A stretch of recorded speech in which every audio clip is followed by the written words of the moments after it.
will to the glory of God. O God, the flame of your divine love and wisdom purifies my mind and will. And you become the health of my soul, mind, and body. All of life is assembled, working for highest good, and my life in the never-ending, ever-revealing glory of your mighty magic presence. I take authority over my life and bless every condition I go through to reveal the greater good in my life. To you, the Father, Mother, God, the Most Holy, who is the vastness of my soul, be all praise and glory throughout ages. To your name be the might and power without end. Amen.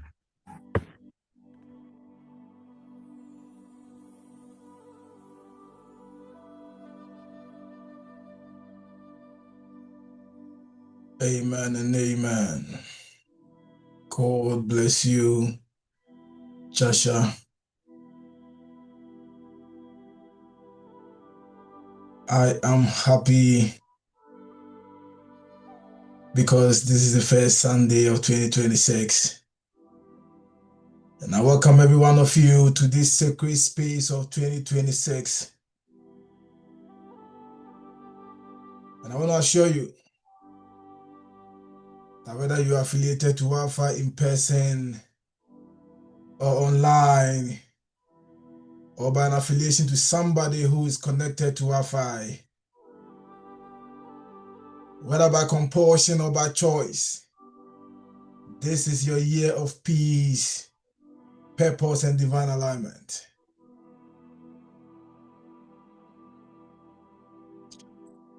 And I urge you to get yourself immersed in this sacred flow service this and every Sunday of the year. And you will surely share a testimony on the first Sunday of 2027. For that, I can guarantee you. Be part of what God is doing, be part of what the universe is doing through this platform, through our Papa and our Mama, through Joshua and myself as well, and every single one of us. And you will see a transformation in 2026. I am super excited to have finished 2025 with you and to start 2026 with you. You don't know how happy I am to see your faces again. I only see the face of Joshua in that picture by the wall. So we see your face, but I look at it keenly like that and I can see Joshua. I love to see that picture. Much as I want to see the video, the face, live face, I equally love the picture. So Jay, keep it like that. Anyway, we thank God for this morning. I want us to begin the service by gently closing the eyes if you can. Somebody was asking me, obviously you know the person. Well, the person wasn't asking. The person said, I like how you give the choice for people to either close their eyes or not. It's just complaining about going to church and people forcing them, stand up and let's pray. And the manner in which you need to be on your feet and let's pray. So if somebody is not able to be on their feet, or the person is feeling sick or not too well, the person is forced or under duress to be on their feet. Anyway, that is another story for tips. But I always remind people, part of my duty of care, so that when you are driving, you won't see that Pastor K says we should close our eyes. So though I was driving and I closed my eyes and I had an accident. That was just by the way. But let us begin the service by gently closing the eyes if you can. And allowing every molecule of your body, every fiber of your body to fully relax, to be in a relaxation mode. No tension, no struggle. Just be at ease. Relax your shoulders, relax your muscles, relax your neck, your head. Sit as comfortable as you can. Because 2026 is a year of peace, purpose, comfort. Don't want you to struggle with your posture. Just be comfortable where you are sat. And enjoy your breath. Take time, next few seconds to enjoy your breath. Pay attention to your breathing and enjoy it. Just enjoy it. As you breathe in and breathe out, enjoy it. Put your mind to it as you breathe in, scanning from the sole of your feet to the crown of your head.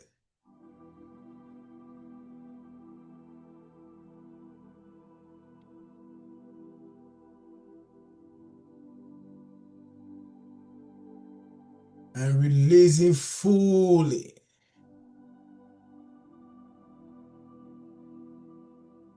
With the intention of releasing all mental noise, releasing all fear, releasing all agitations.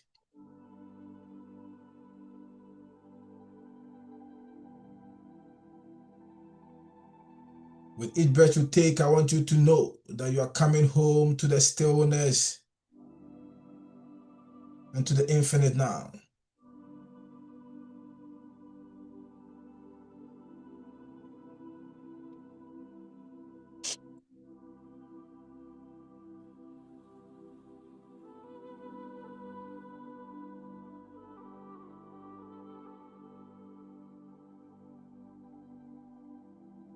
Now let us drop from the mind into the heart space, becoming aware of the sacred presence that is always here. This is the presence of pure spirit, divine intelligence, infinite love, by whatever name you choose, God, source, or divine love.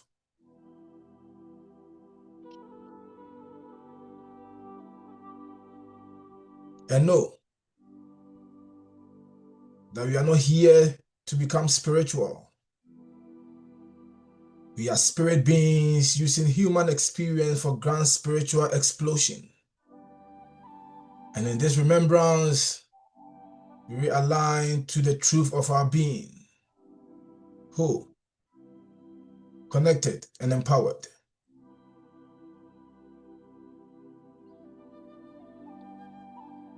We are not here to get something. We are here to let something emerge. And so we open ourselves to divine download, to inner guidance, and to truth that liberates.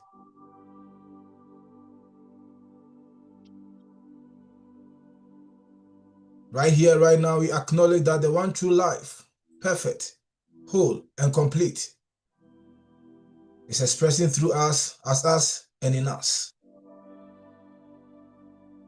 Speak these words of truth, knowing that the presence of spirit is alive in each and every one in this space, online and in person.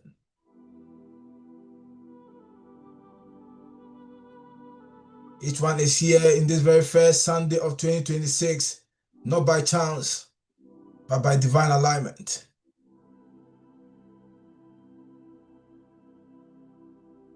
And we are ready to be uplifted, to be expanded, and to be connected.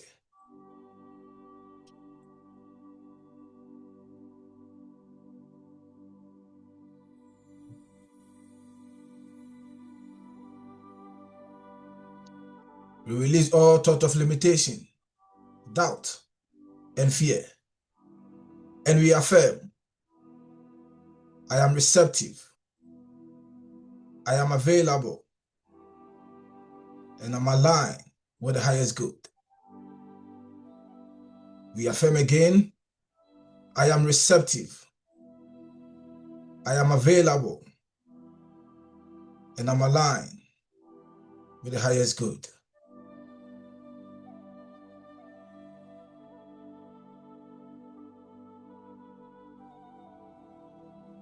In the spirit of the divine entities bearing this work, we open ourselves to transformation, not just for ourselves, but to the collective good of humanity.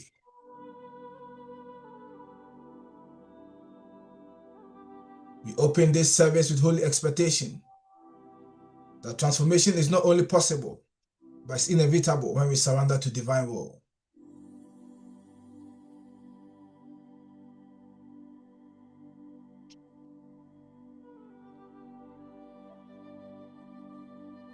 Now, in the vibration of this sacred intention, we enter a moment of stillness.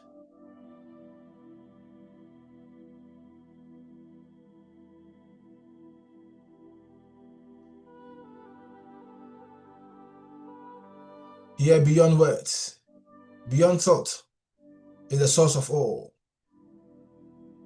Here we listen not with the ear, but with the ear of the heart.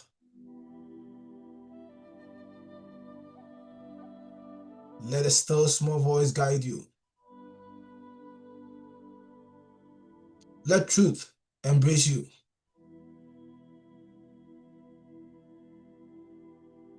Be still and know that all is within.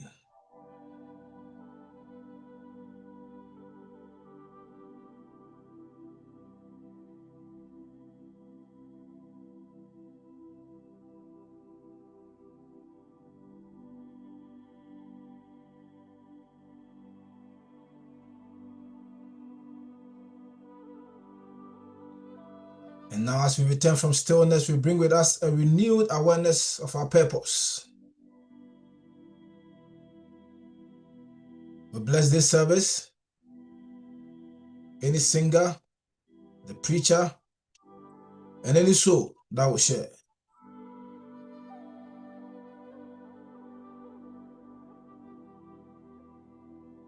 We affirm that this time together is sacred, powerful, and transformative. And so we say together, and so it is.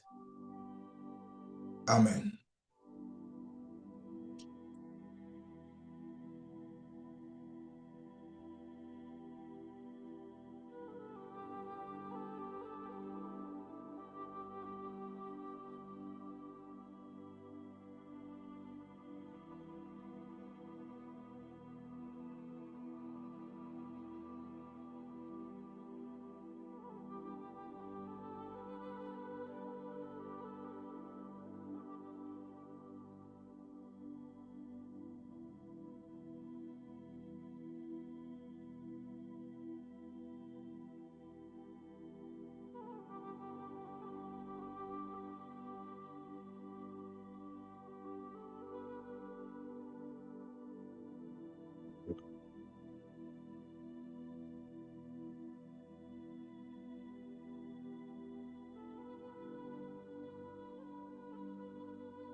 An amazing day.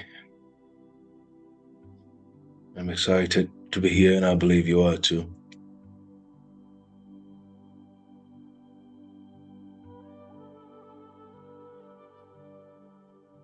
All of a sudden, I don't even feel like saying what I wanted to share.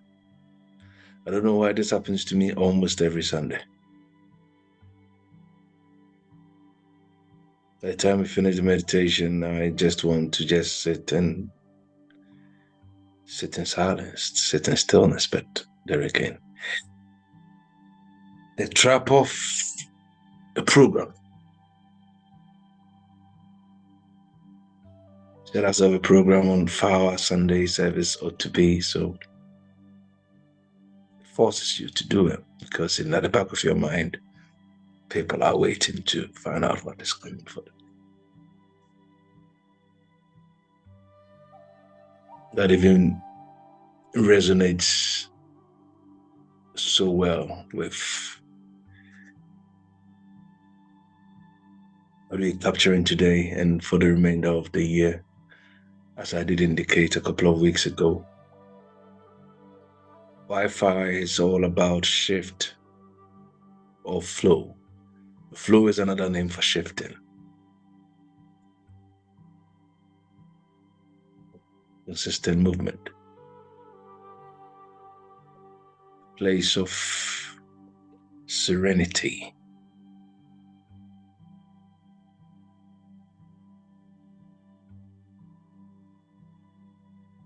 we were all in, the majority of us, apart from Jay, we're all in the 31st service.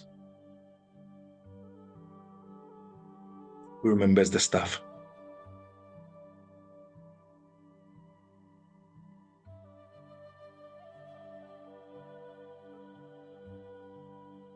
What stuff?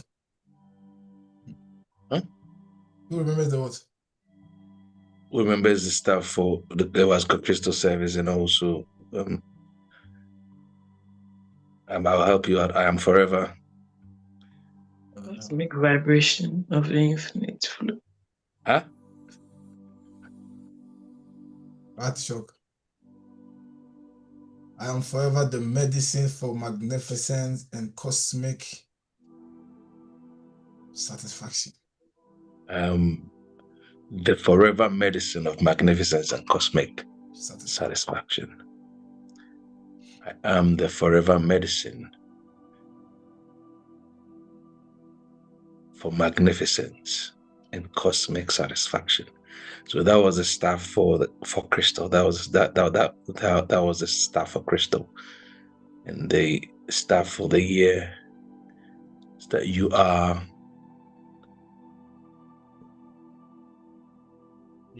forever the. Oh. You are source power you. And forever the expanding. There's a word there. You are source power you, forever becoming the next expression of cosmic excellence.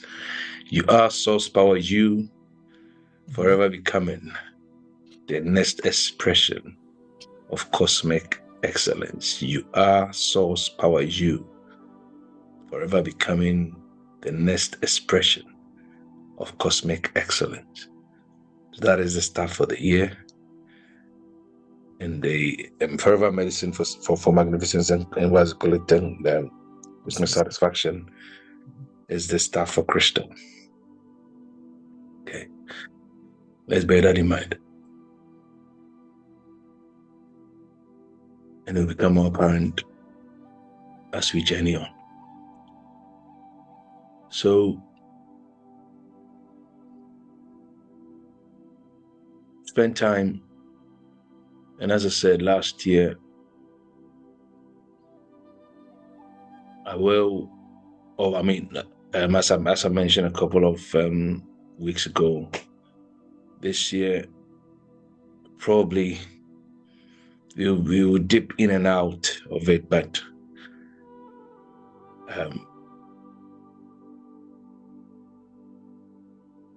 central theme will be around reality transurfing.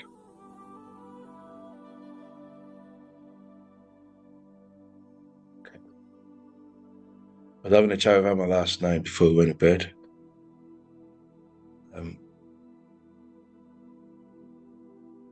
Interesting stuff. I strongly believe that, every year we say this, it's going to be our year, it's going to be our year, and we say it. And when I did my September-October fast, I was sat there and I was thinking, I was literally bored with looking forward to a new year. If I'm being honest with you, this is boring. And why is it for me? Like, I just look at it, what really changes? And if anything changes at all, yes, I'm grateful for the expansion that I'm experiencing within and all of that, but I'm like, is it all there could ever be? How am I impacting humanity? I'm not taking for granted the nucleus of people that are being beneficiaries of what we are doing. No, not at all. But I'm looking at a bigger picture, saying where life will be a constant vacation. When I say life is a constant vacation, it's not like you're on vacation every time, but it's like flow finds you and we stop striving.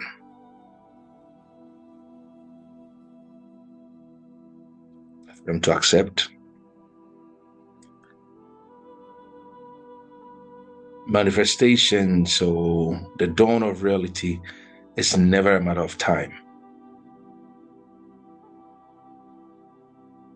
Yeah, it's still there. It's never a matter of time. Sometimes we take ourselves, oh, time will tell, it takes time. Time doesn't tell anything.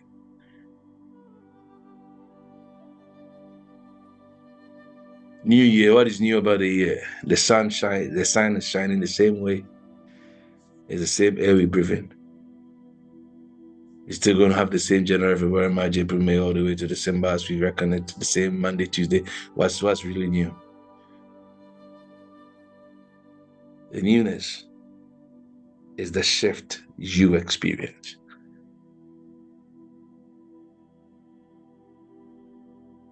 The newness is the new you that you bring to the moment, to the space. Without that, it's just chatter. And it's boring. To me, at least. You can't continue to live life the same way. You can't continue to do things the same way you've always done it. Something must shift and something must shift back.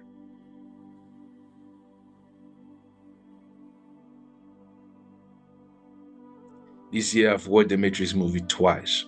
Not in one sitting, but in chunks and bits. I've watched scenes, different scenes that, like I'll search a particular scene and I'll watch. And what took me to that, obviously, reality transurfing. And I've been blown by even scenes which aren't talked about much, which I began to see based on the knowledge that I'm coming into, how deep those scenes were. And we just look at them and, we only see action movie. And one of such is what I will let us watch one of such.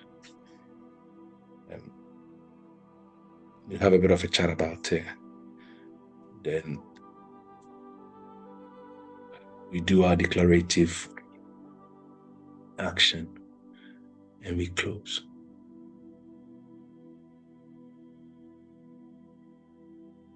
Some of you have, because they are your kind of movies anyway. You've watched The Matrix, haven't you, Sam? Not Reloaded, the original 1999 one. Once a while ago. Once, yeah. Okay. Can you share with us some of your insights from the movie?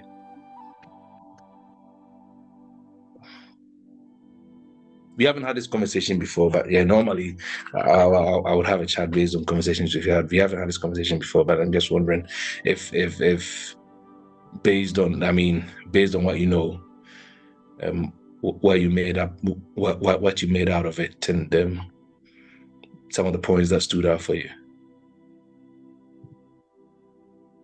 It was ages ago I watched it.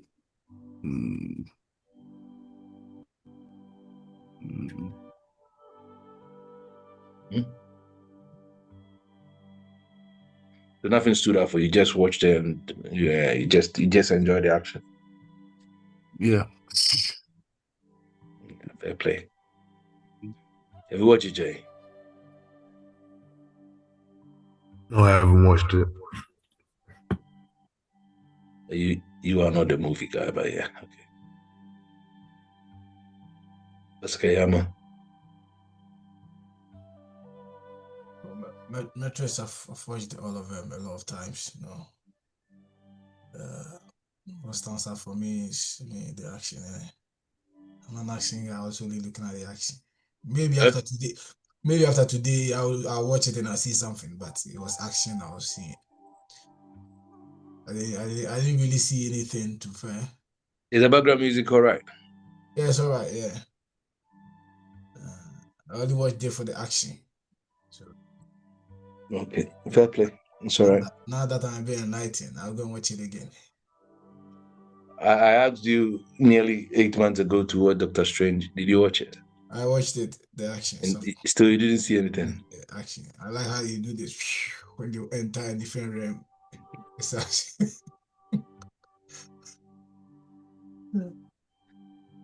Okay, Amma.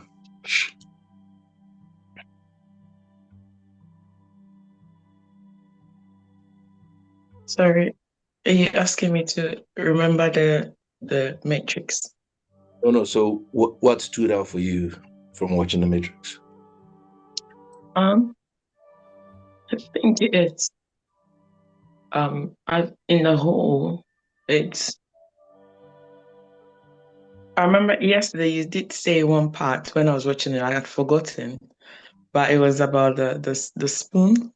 Yeah. Was it the spoon? Yeah. Yeah, the spoon. Yeah. Well, yeah. And the little girl You can was. call today's message the spoon anyway.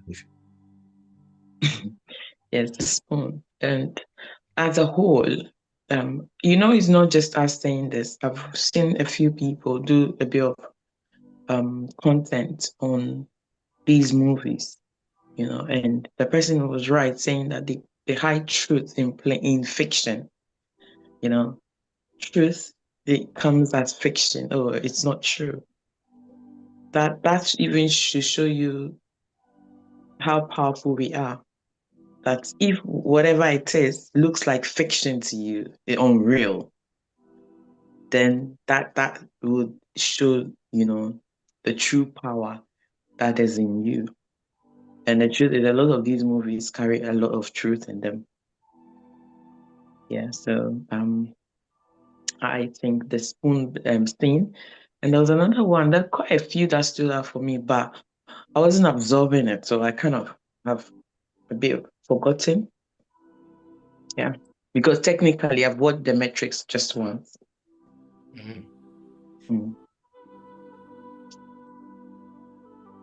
Okay. Right, let's watch this scene.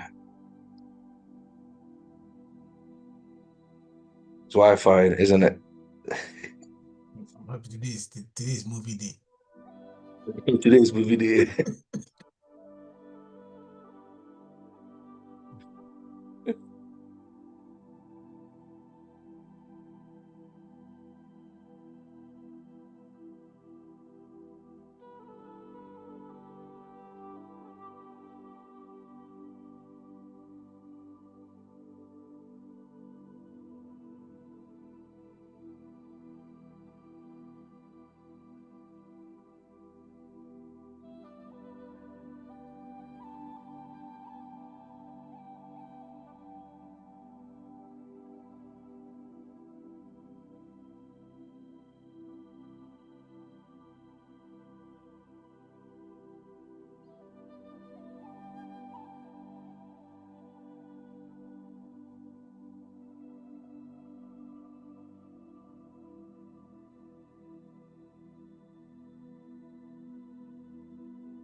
Do not try and bend the spoon. That's impossible. Instead, only try to realize the truth. What truth? There is no spoon. There is no spoon? Then you'll see that it is not the spoon that bends, it is only yourself.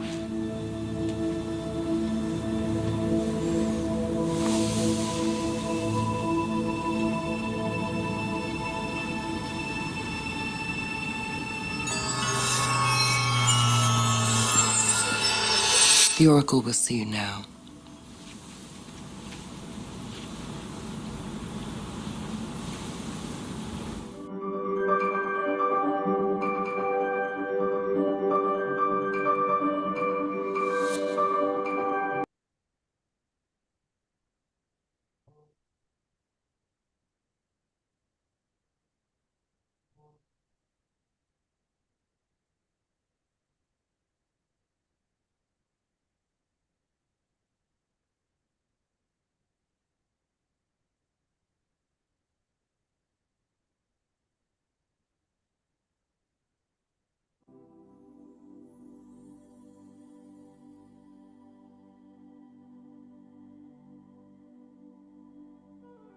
Let's take it again from Samuel.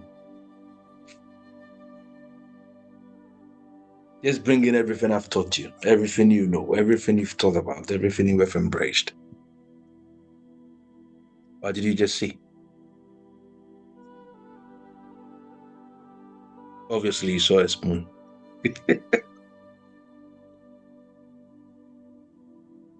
What did you just see? What?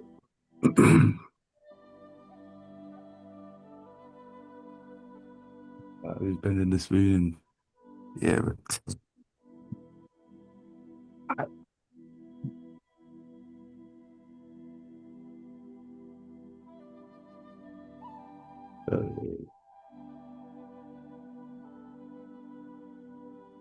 Ox Joshua. I'm asking you when you said that, you did not see the same thing. Right, Jay, he threw it to you. Well, the child, or looked like a child, was apparently bending the spoon.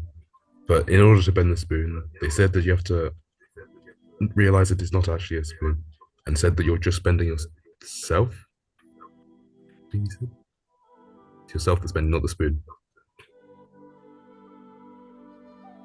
And then he managed to bend it.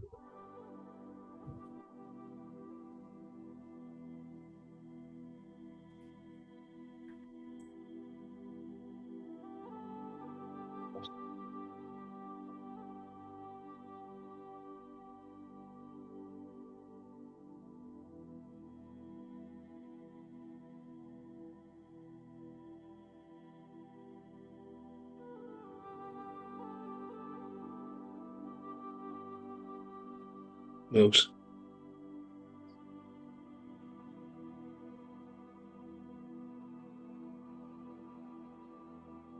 Well,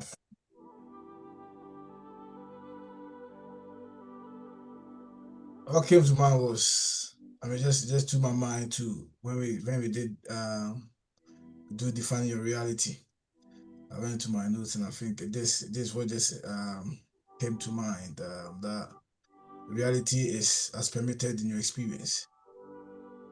So when the boy said that it's not the spoon that is bent, but you realize that it is you who bends.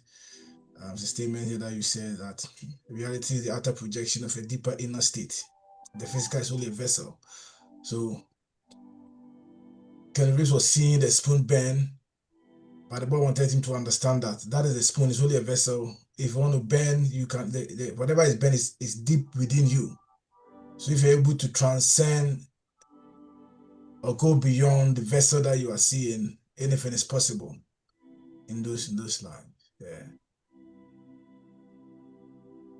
I finish. For me, what I understood there is that nothing exists. Everything is an illusion. We create it, and we are responsible for every creation, everything we see.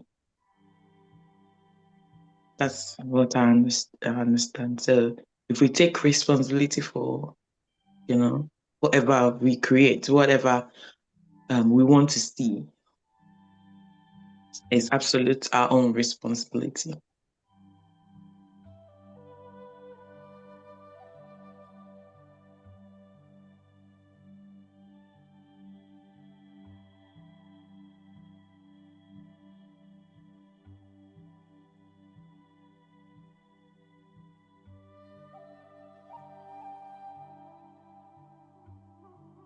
You realize this? There's no spoon. As he says.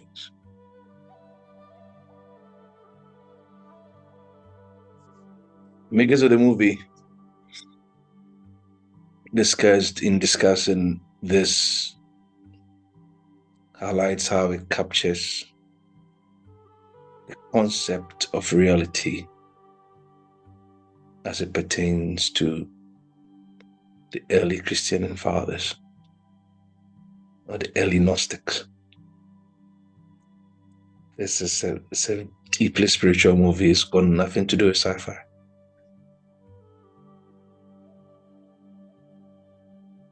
Absolutely nothing to do with sci-fi.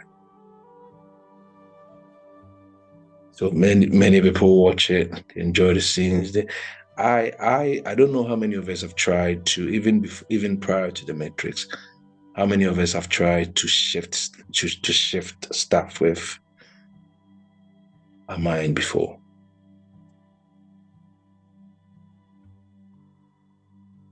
I believe in telekinesis.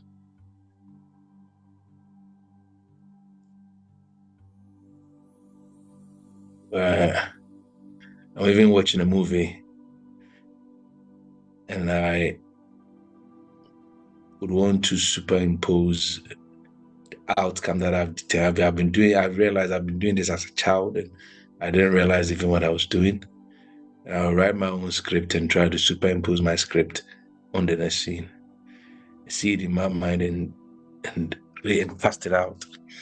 And like previous stuff, it's raining and you see the rain stop. You want it to stop. You're trying to do things and it's not working out, and in your mind you are trying to superimpose the outcome that you've predetermined in your mind on the out. We do some of these things without realizing. I do it a lot.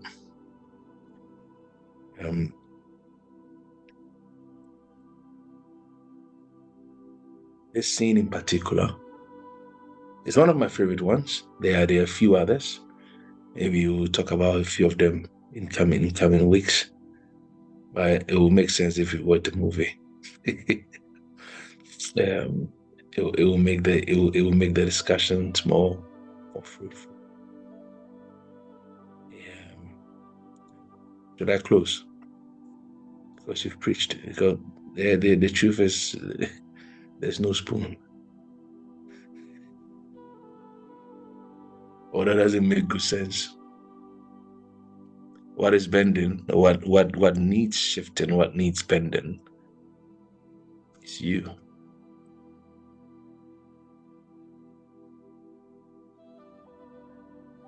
I don't know how you think this is applicable to your life. In what areas of your life do you need to shift? As opposed to wanting supposed outside reality to rather shift.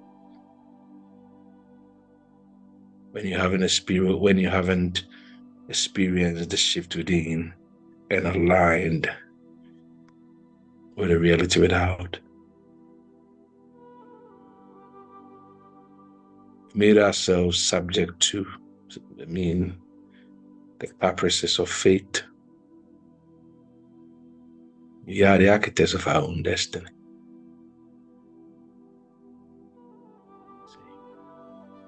And the earlier we realize that, the better.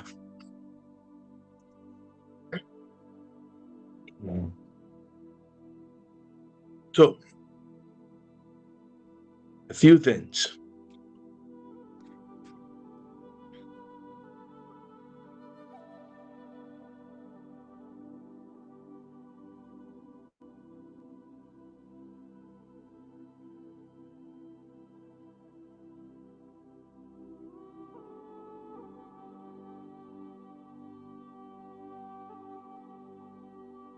You know what? Let me go to my notes. It's easier.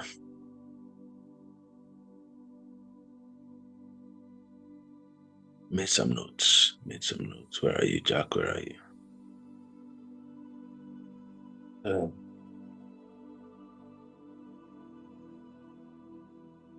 I'm going to say these, and as you watch the movie, bring it back.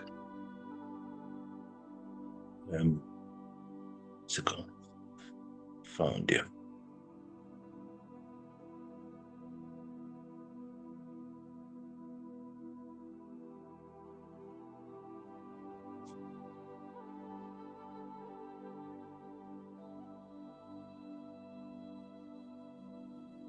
This, in my opinion, captures very, very deep truth about consciousness. Boy, a spoon, and one very powerful sentence. There is no spoon.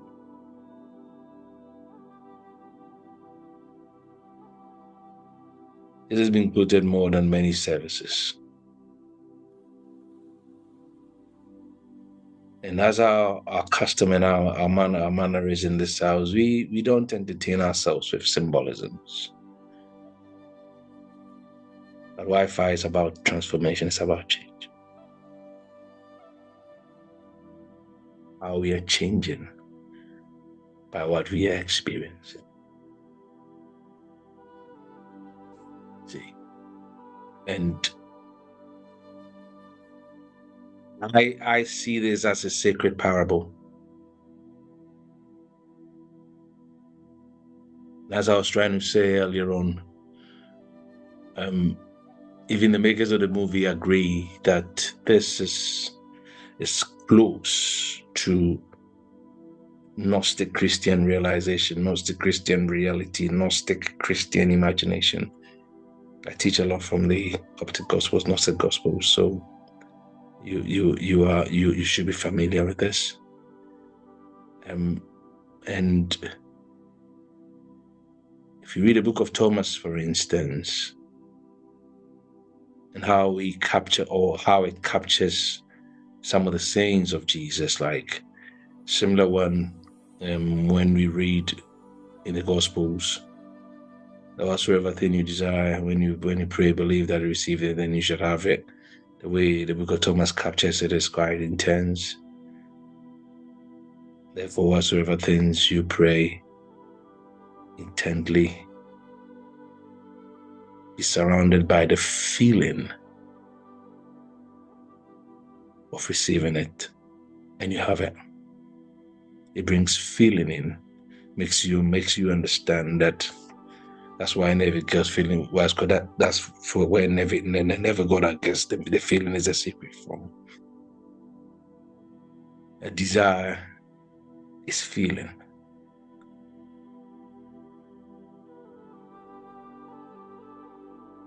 If I own £1 million, I won't pray about £1 million.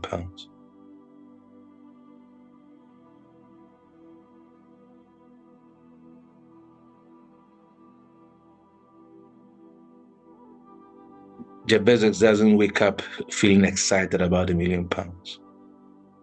He doesn't wake up thrilled by £1 million. Is it reality? He lives it.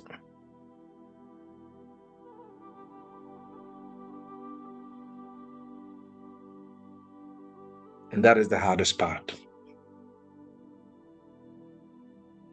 Thinking, feeling, and knowing feelingly, desiring feelingly is the hardest part. Yeah, well, you see, someone may argue, oh yeah, but there are people who don't know this truth and they are making life happen. Yes, they might be doing things at the level of their reality, but there's a lot of effort, a lot of fretting. We see that even depicted in the life of Job, that upon all he had, obviously diligence, hard work has got its rewards. See, I believe in diligence. I believe in labor. The story of Job taught me something over the years. See, in as much as the man had all he had, he was living in very deep-seated, very intense fear. Intense fear. To the point that even when his children go to have a bit of fun, he's like, oh, let me go and offer sacrifice for them. Peradventure, they have sinned they have been abusive in their celebrations, and then God is going to come strike them. And he will render sacrifices. So what that story tells us, the psychological picture it depicts, is that fear has torment. But the man's declaration reveals what was his inner conversation and what was his inner truth. The things which I dreaded has come upon me. That which I greatly feared has befallen me. And what was it? He feared losing what he had. So even though he had what he had, he was never at peace. He feared living in scarcity. So yes, you can with hard work, with labor and all of that, you can get all the things that you even dream of ever having. But that isn't it. When we were having that chat yesterday, I must say something, and that's very true. Like, if I have £1 million, and £1 million is coming in every day, I know that £1 million can come in every day. What sort of person am I?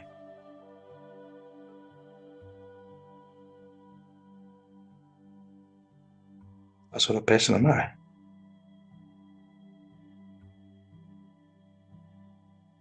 Who is not anxious about having dwindling bank balance, because you've come to understand and appreciate that money is an instrument of poverty.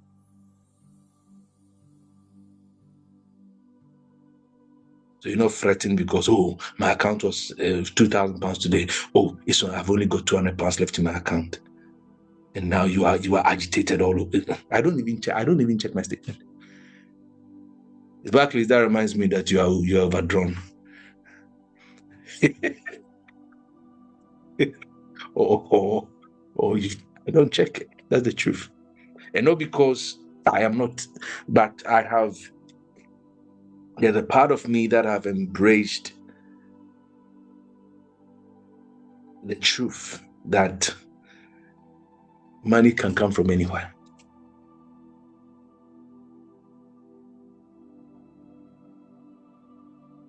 I'm looking for £100,000 job, or £100,000 contract, or £100,000 rule, or whatever.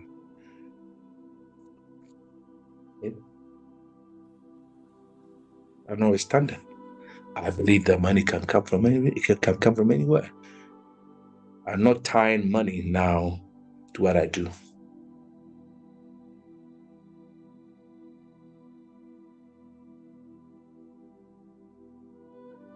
Why? Because I know what to do with money. And I understand what to do with money. I understand the purpose of money. So why shouldn't it come to me?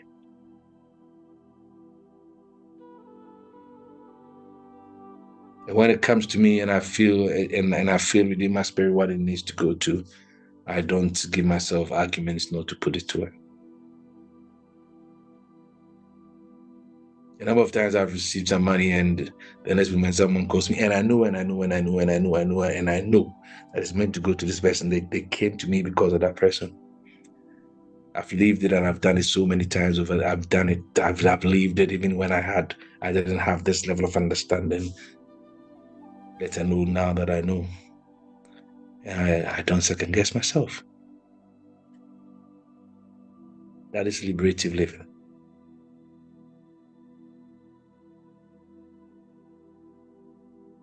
So it captures an earlier spiritual worldview that suggested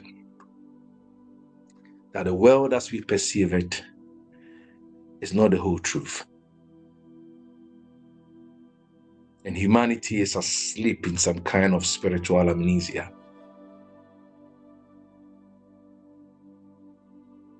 And as you know, the red pill and the blue pill in the matrix, the red pill is salvation. Salvation is not forgiveness of sin, but it's awakening.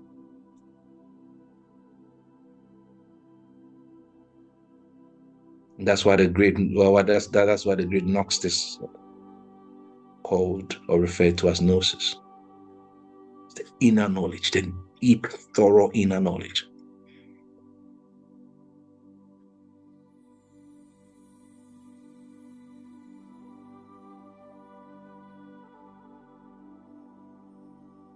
So the early fathers had, or the early Christian thinkers, insisted on the fact that reality, as we normally take it, is not ultimate. That the visible world is shadowed by deeper layers of order. What we are dealing with, we're dealing with veils, we're dealing with entities, we're dealing with powers, we're dealing with principalities and illusions that are constantly shaping our perception.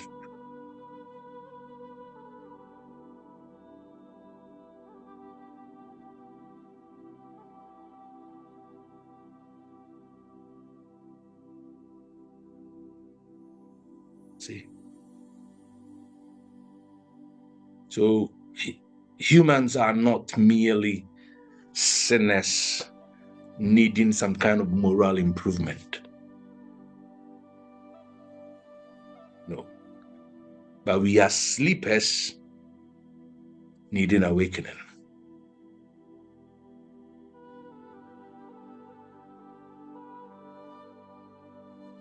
We are sleepers requiring awakening.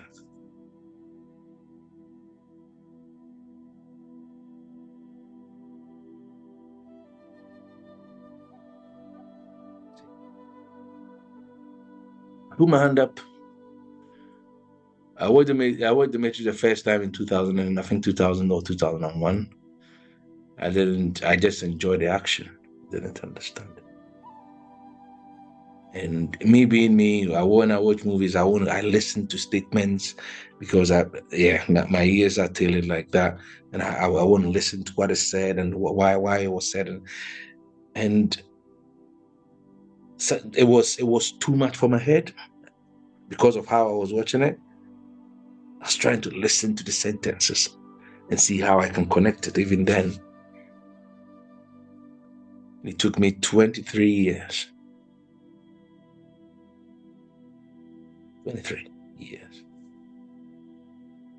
to have a better appreciation of what is happening.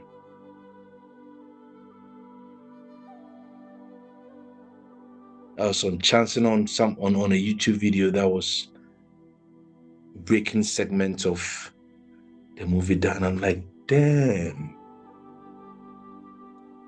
23 years.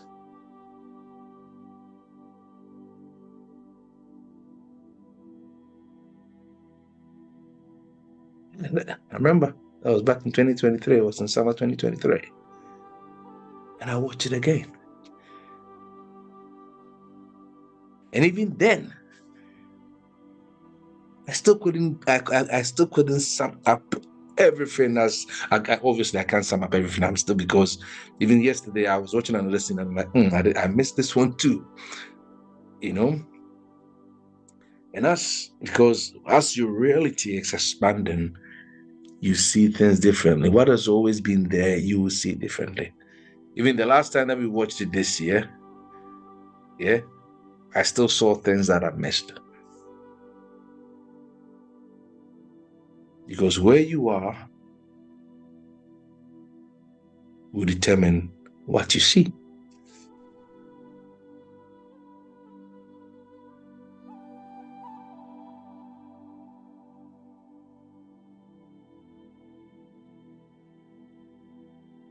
See? And it's not about, so there's also a false perception that those of us who claim to, I'll come to that, those of us who claim to be awake and have awakened, now we see everything as a scam, we see everything as a matrix, we see everything as a program, we see everything as a system. That is also elusive.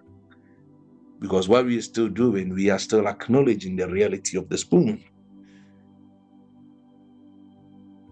We're still acknowledging the presence of the spoon. Where the statement boldly says, there is no spoon.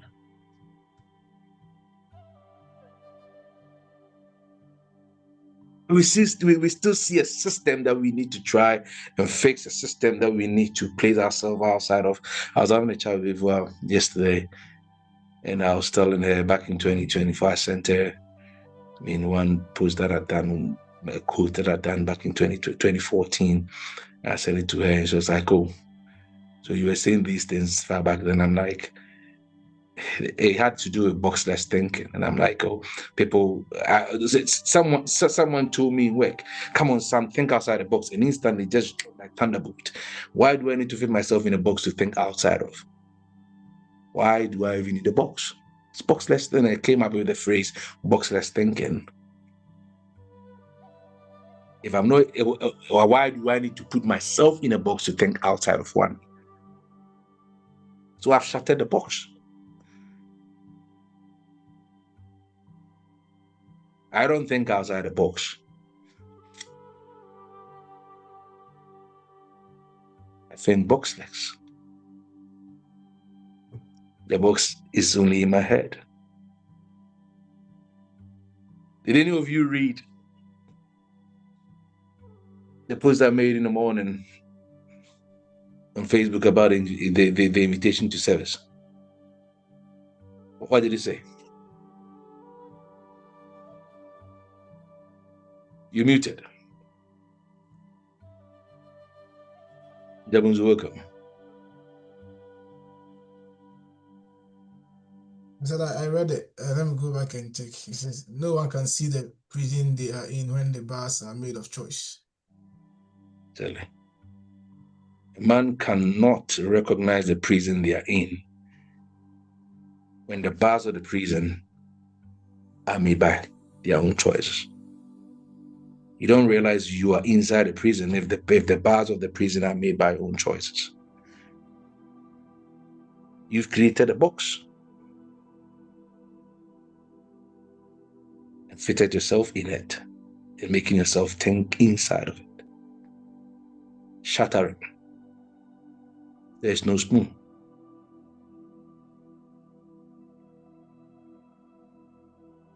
That hit my head around 2 a.m. this morning.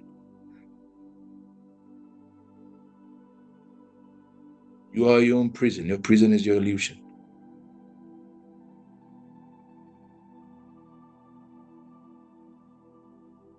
Using mind to bend matter. Like it's a trick. Telekinesis. The goal is not to become a magician. The goal is not to become a reality bender.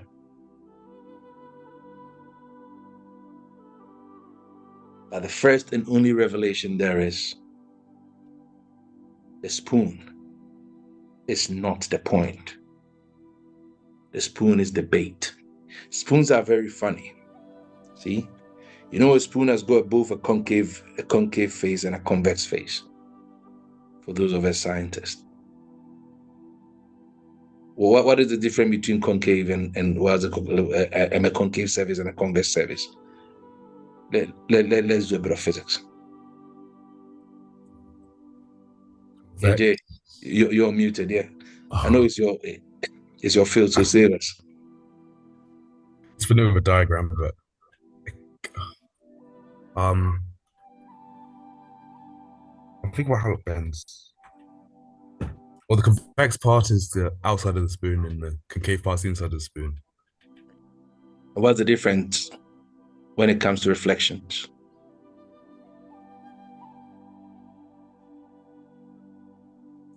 The concave part spreads the light, whilst the convex part pulls the light, not pulls it, but reflects it inwards. Which offers a wider view, or which offers a more distorted perception? The convex part or the concave part? Okay.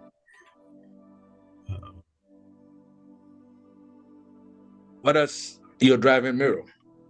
Driving mirrors have got an inscription on it. Some of them, old style ones, they've got some inscriptions in there.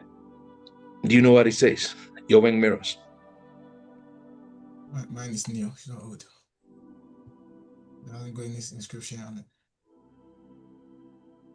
Objects in this mirror may look farther than they are or closer than they are. Have you seen it? Come on, you people should be observant. Man, there's nothing on mine. There's nothing on yours. No, mine is 2025 model on it. It's fresh. Has anyone seen it? Has anyone seen that before? I've seen one before. Yeah, I've seen it. Yeah? Why is that?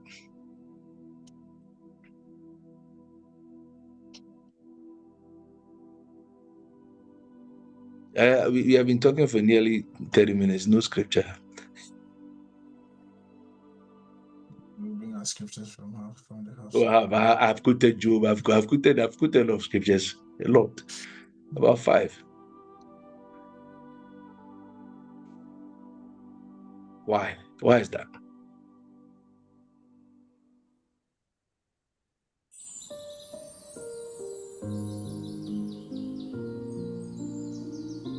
The reason is in the inscription, isn't it?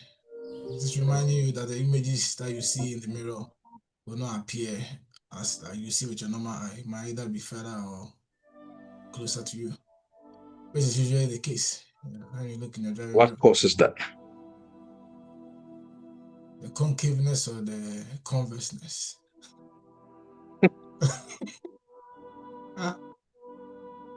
Okay, that's your assignment. Go look into that and the ones will come back with a better response next week. I'll see Joshua, you show me. You do physics classes. I was a physics student too, but all these things is going somewhere. So you see, the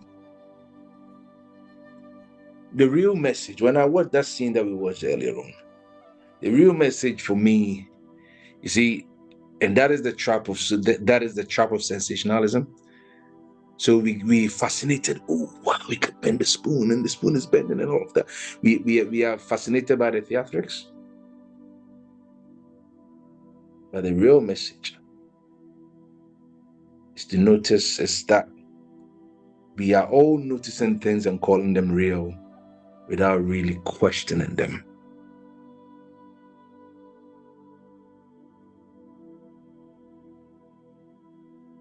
So what this young boy is teaching you in there is not to enjoy or do some spiritual fireworks. Teaching him, my opinion, to stop kneeling internally, to stop subjecting ourselves to our own imposed realities on the inside.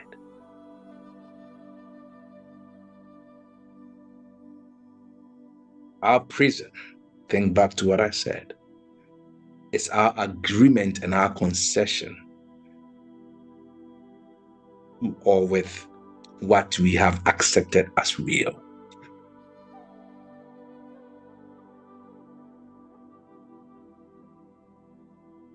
Am I making sense? This is probably going to be some of the hardest teachings I've done, but you need to bear with me. Because it's hit me so hard, I can't shake it off.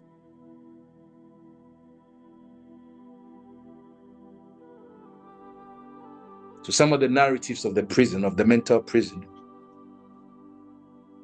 Emma asked me a question last night. We were talking about something. And I told her I need to sleep over it because, and I admitted that I had a block that I believe, and it's a block that I've been shifting over time. And last night it was what I was going to go to bed with. And like, I want the last chip of this block to pull off. That's what I slept with. The trap, the prison, disguises itself in statements like this. This is just how it is.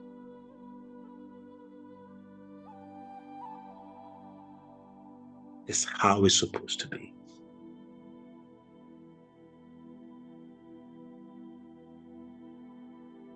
You've got to play by the rules of the game. That's the rule. Arnold Schwarzenegger says something that I really love. He says, don't break laws, but always look for what rule you can break for success. And major, grand transformations happen when rules are broken.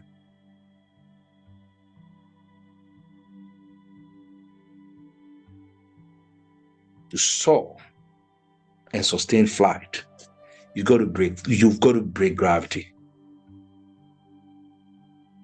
You've got to break through gravity. So thermodynamics even tells us that gravity is an illusion. We jump, we come down, we jump, we come down, we jump, we come down until we found, or we figured how to jump and be there and remain there perpetually as long as if aircrafts can have an eternal supply of fuel, it's just going to be. It's an illusion.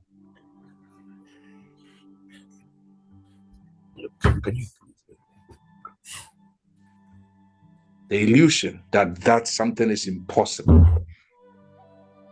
The illusion that this is above me, this is beyond me, this is for special people, I am not good at this, I am not good at that. These are all prisons that we have built for ourselves.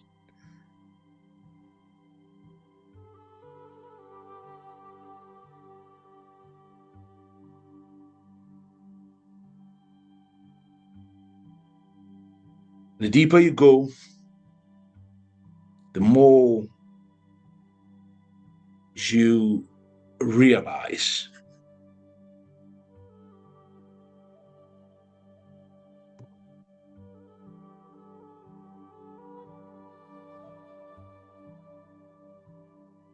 that the bars of this prison are made only of language.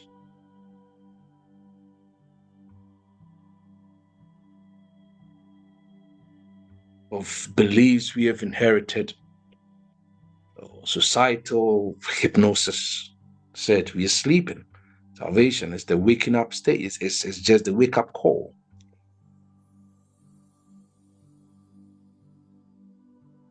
And our repetition of conclusions that we never bothered to investigate, that we never bothered to question.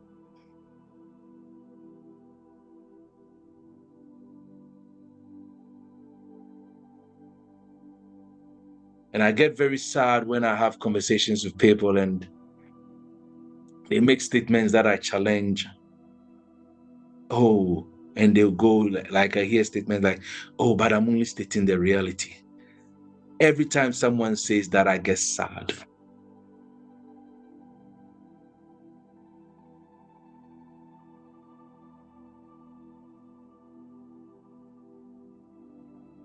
The statement, there is no spoon, I don't see it as it wasn't a denial of the presence of the spoon, but it was a discernment.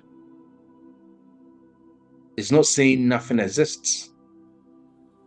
It's saying that not everything you call as real has the authority and the power we have given to it.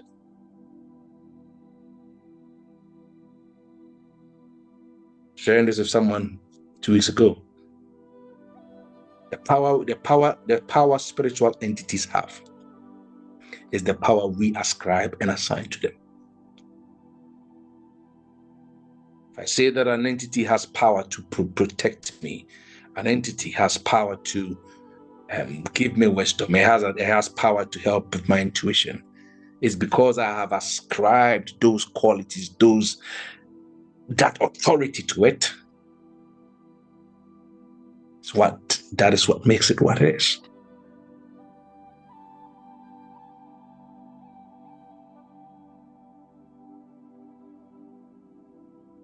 Let me say it slowly. Not everything you call real has the authority you gave it.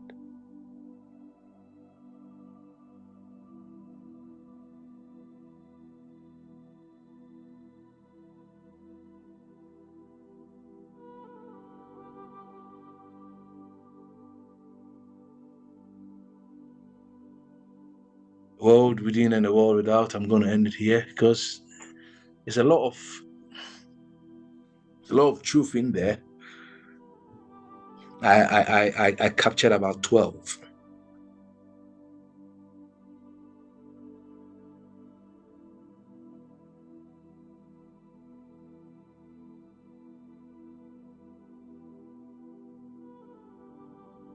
And this is the uncomfortable part.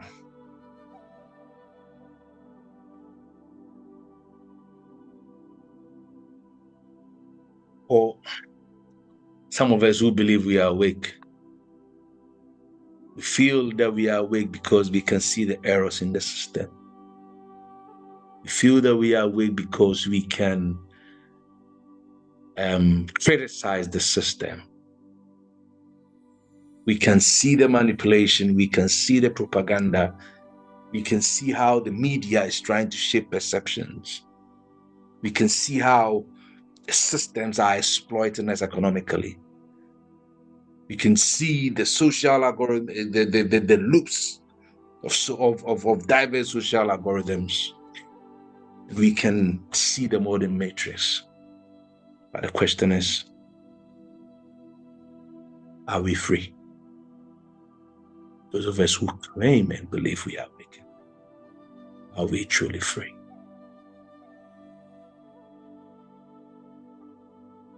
Of course. That's even the saddest part. To become aware of the cage you are in and still live like a prisoner. That's even worse.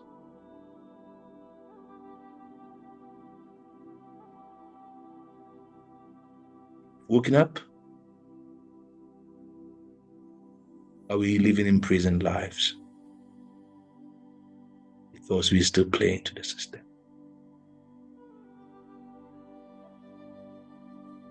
You can describe the bars of the prison in very poetic detail, as I'm doing right now, and yet still beg for the permission of this imposed prisons to be ourselves. You have become professional truth tellers, but still deep down we are deeply programmed. Why? Because awakening is not merely seeing the system, but refusing to let the system define the boundaries of our being. And for me, that is what the spoon is about.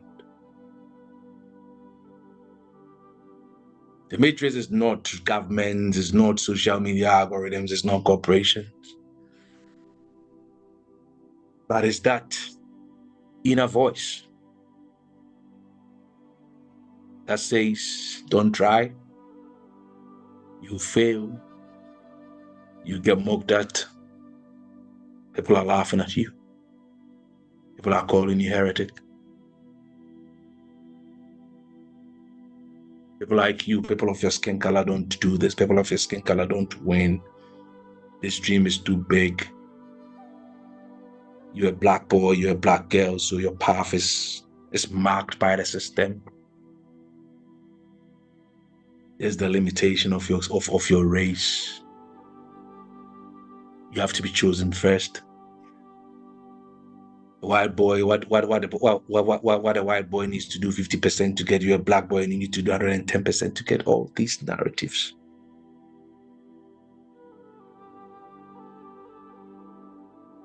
So the matrix is not a system anybody has created anywhere. It's our own inner admission and our inner adoption of limitations. That is what the matrix is primarily. What was it called primarily? And I was asking Amma what, based on what she knows now, what she believes reality is, and we were talking about mental pictures. Our inner stories, our inner conversations, our deep-rooted, our deep-seated beliefs and convictions, which sometimes we even lie about.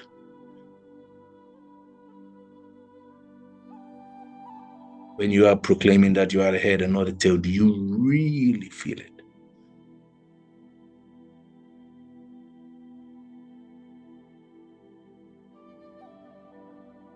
You know, I get emotional when I talk about some of these things.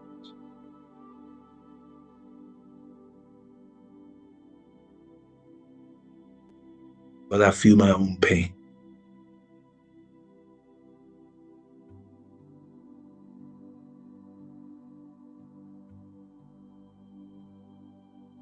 Any questions?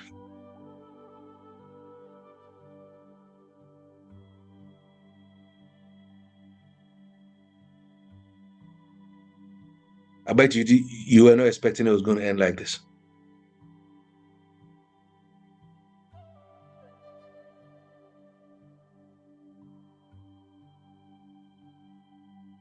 I didn't expect anything. Because we don't expect. You could have finished that from Habakkuk. I don't expect. I come ready to be uplifted, ready to download. That's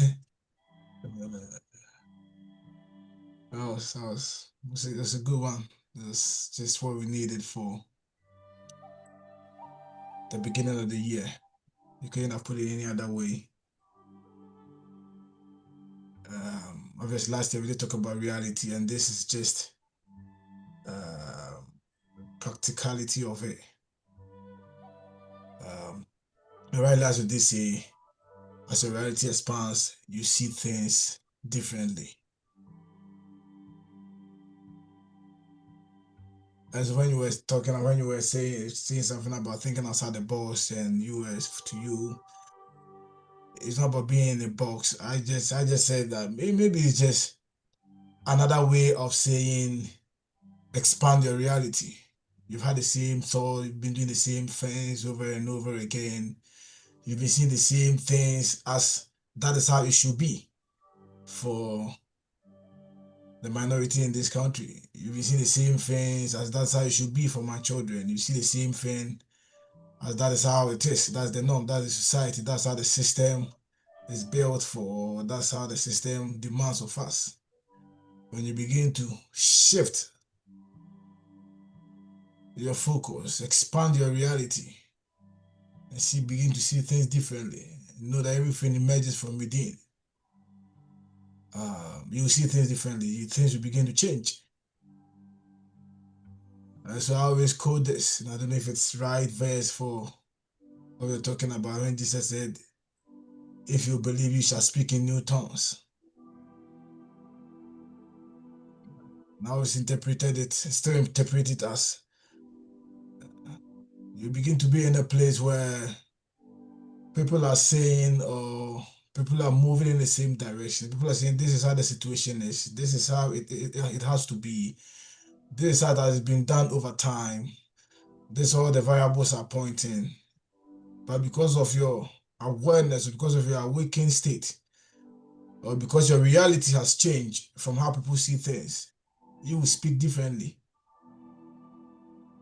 So I think that this year, 2026, that is what we are working with. Shifting our focus, changing the narrative, expanding our reality. Not taking everything hook, line, and sinker. This is a spoon, so it's a spoon. They say it must be this, so if that is how it is. Yeah. 2026 is going to be interesting. Will be.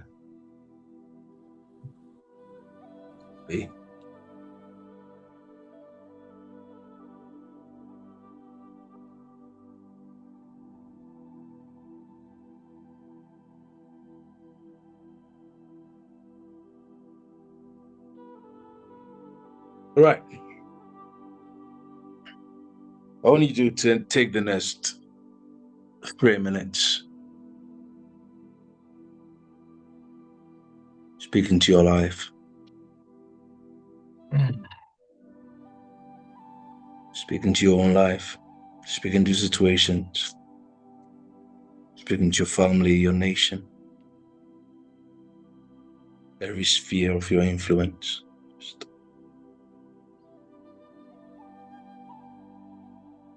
Speak into it.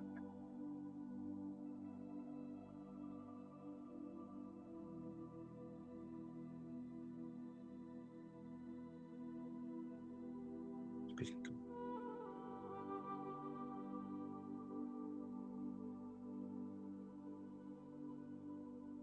Clear whatever spirit is intuiting in you right now.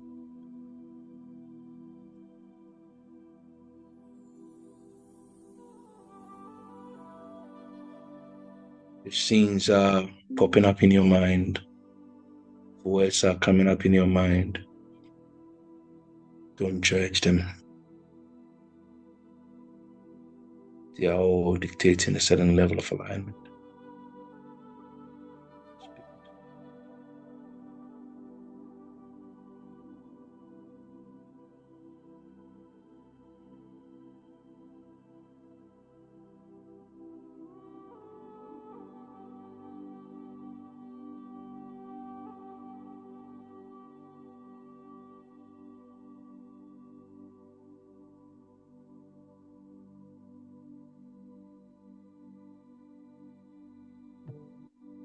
And as you so do, you're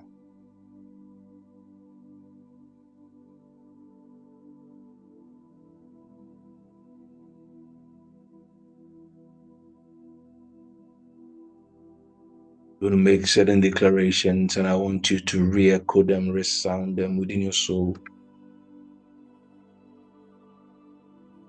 and allow them to resonate with your inner self.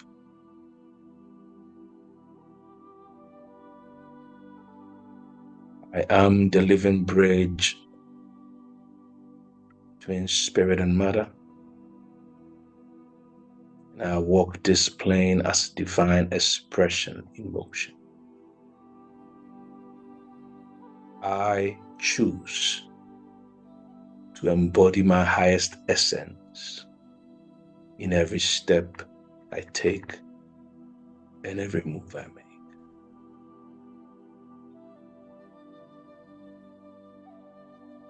I release all remnants of old timelines, karmic stories that no longer serve my becoming.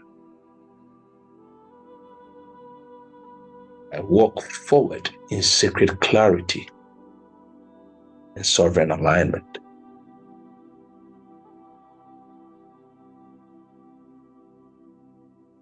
I speak only what resonates with truth, love, and creative power, with the understanding that my words shape my world.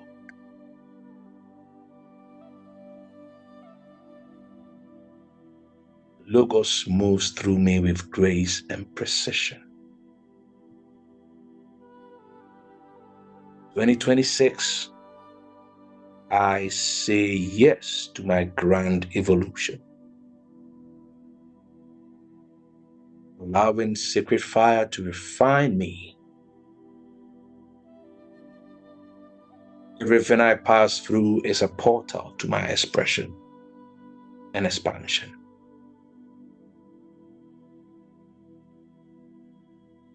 I recall every fragmented part of my soul and reintegrate them into wholeness and light.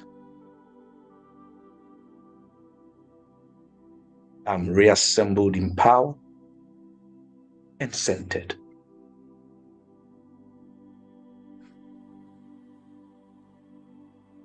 My intuition is sharp,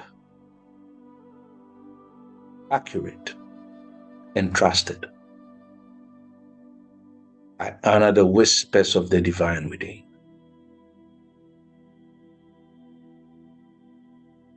I live in no doubt of what my higher self, my soul, already knows.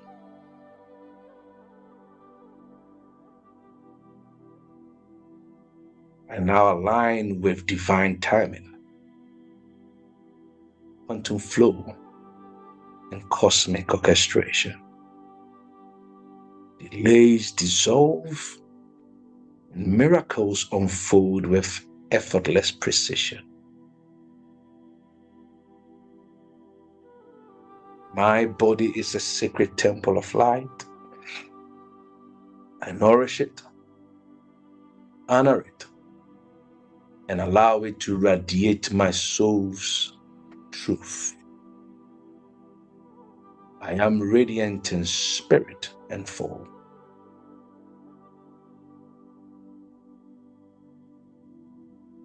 My path is lit by ancestral wisdom, universal love, and unshakable courage. I move with reverence and fearless grace.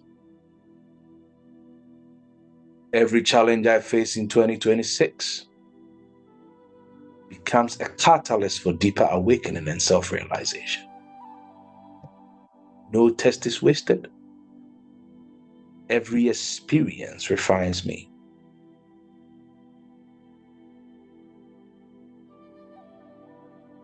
I co-create with divine intelligence.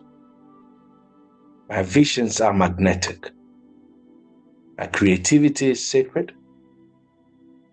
And my work is holy. I no longer separate the spiritual form from the practical. I acknowledge them as one.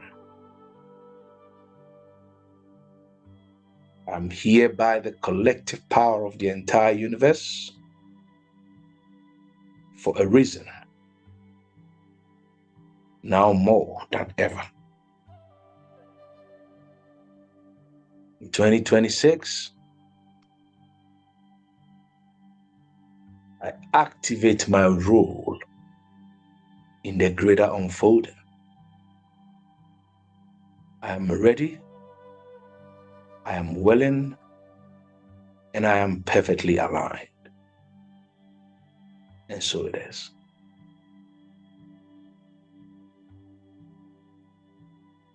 Now let these seeds sink, let it set. Imbibe them, reflect on them. Whichever one resonated with you the most, let it rise through. Let it sink in. And water it with your feeling, water it with faith. For the next 60 seconds.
May this charge and this message reach every heart that needs it.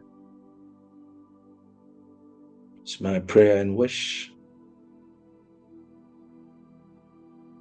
that this message find peace in your mind, strength in your spirit, and cause you to find love along your path.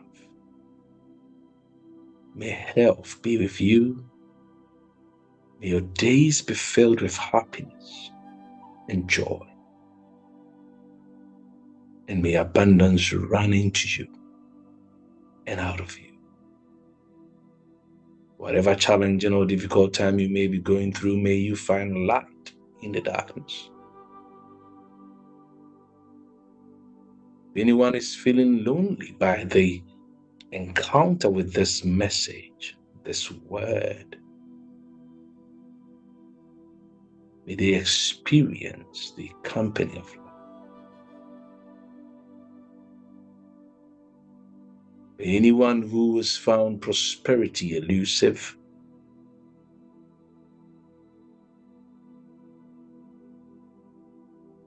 may it find them.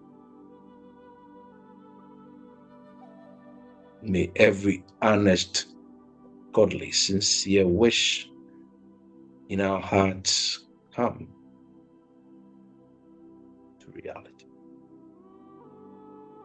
With the understanding that you are valuable, you're strong, and you deserve all the good that life has to offer. And now, great and mighty ones whom I called, and you hearken unto my call, work of perfection is accomplished. At this point, we don't seek to disparage or discharge you, but we ask that you continue in your works with us, until humanity are awakened to the consciousness of our oneness with the divine, until love becomes the language of our souls. Then and then alone are you licensed to the powerful. So then praise, live, and give thanks unto the very end. From the center, the depth of purity, joy, hope, harmony, and love, I bless you. I bless you. And God bless you. Shalom. Peace and life as you. Bye-bye.